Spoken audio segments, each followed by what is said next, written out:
One issue that I see in your work that I find very appealing is is not just the inequality and the lack of mobility, but also where the inequality comes from.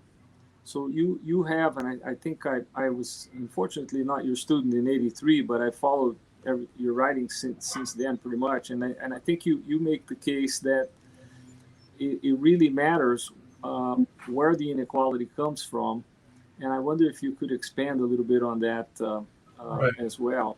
That's perhaps not as, it sounds more appealing than maybe it is. It has to be fleshed out a bit. But one of the themes there is, I often like to contrast the really rich people in America with the really rich people in Europe.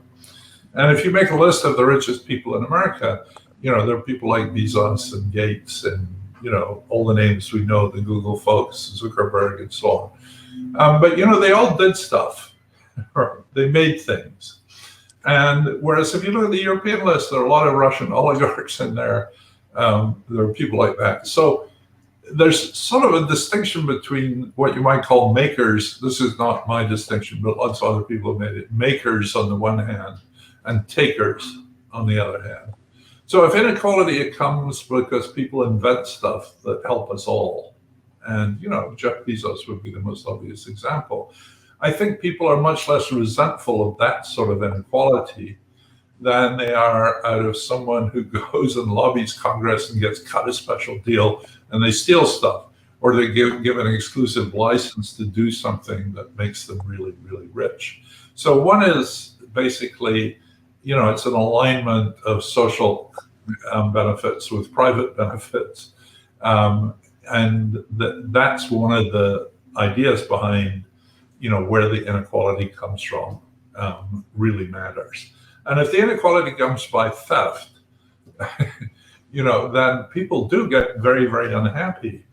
Now, you can push that too far. I mean, one of the things that's happened during the pandemic is Bezos's fortune has more or less doubled, right? So it went from like $100 billion to $200 billion or something like that. Well, how much is enough of this? How much do you get for making stuff? And this is at the same time that more than 600,000 people have died. And Anna and I have been looking at the mortality data from COVID, and a BA is almost as good as a vaccine. So, it protects you that way too. Yeah. So, and also if you have a BA, you probably have a defined benefit pension scheme, a defined contribution pension scheme or a 401k. The stock market's gone to incredible levels. So people like me, presumably you if you lived here too, but you're not dependent on that.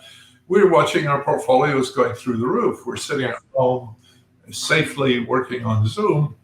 And the people who are out there, working in the stores or working in the food plants or all the rest of it are the people who are dying. So it's just like one half the population is getting to die and the other half gets to get rich. Well, at that point, you begin to think, well, maybe just this inequality all by itself is a problem, even, if it came from understandable places. Yeah, indeed. The trouble is not just one half on one side, one half on the other. When you have 90% on one side and 10% or 1%, it really is disturbing and disruptive in the end,